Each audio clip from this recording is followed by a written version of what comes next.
တဲ့လို့ဖွင့်ပြောဖို့စက္ကန့်လေးနောက်ကျခဲ့တာငါဘဝအတွက်သက်သာနောင်တတွေဖြစ်ခဲ့ပြီရှင်ဝင်နေမှာမင်းကိုဖတ်ထားခွင့်မရခင်မှာပဲကျွေလွင်သွားတဲ့ပန်းတစ်ပွင့်လုံးမင်းပြောင်းခွင့်သွားတယ်အခုထိမင်းရှိရရက်ကိုလွမ်းစွန်နေတော့မယ်မင်းမရနိုင်တဲ့အိမ်မတစ်ခုလုံးငါလုံးသားမှာမင်းရှိနေစေလူတွေကပြောကြတယ်အချိန်တွေကကူစားပေးမယ်တဲ့ဒါပေမဲ့ငါတွေ့တော့အချိန်တိုင်းကမင်းကြောင့်ပဲတူတူသွားခဲ့တဲ့လမ်းလေးတွေတို့နှစ်ယောက်ရဲ့ပုံရိပ်တွေဘယ်ရာကမှစားထိုးလို့မရနိုင်တော့ဘူးဖွင့်မပြောလိုက်ရတဲ့စကားတစ်ခုငါရင်ထဲမှာစိတ်လိုတက်နေပြီ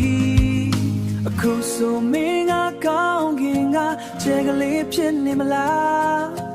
ငါရဲ့လွမ်းခြင်းတွေကိုမင်းကြားနိုင်မလားတနေ့နေ့မှတနေ့ရာမှပြန်ဆုံးဖြစ်ခဲ့ရင်အဲ့ဒီစကားကိုအရင်ဆုံးပြောရစေတော့ချစ်သူချစ်တယ်လို့ဖွင့်ပြောဖို့စက္ကန့်လေးနောက်ကျခဲ့တာငါဘဝအတွက်သက်သာနောင်တတွေဖြစ်ခဲ့ပြီရှင်ဝင်နေမှာမင်းကိုဖတ်ထားခွင့်မရခင်မှာ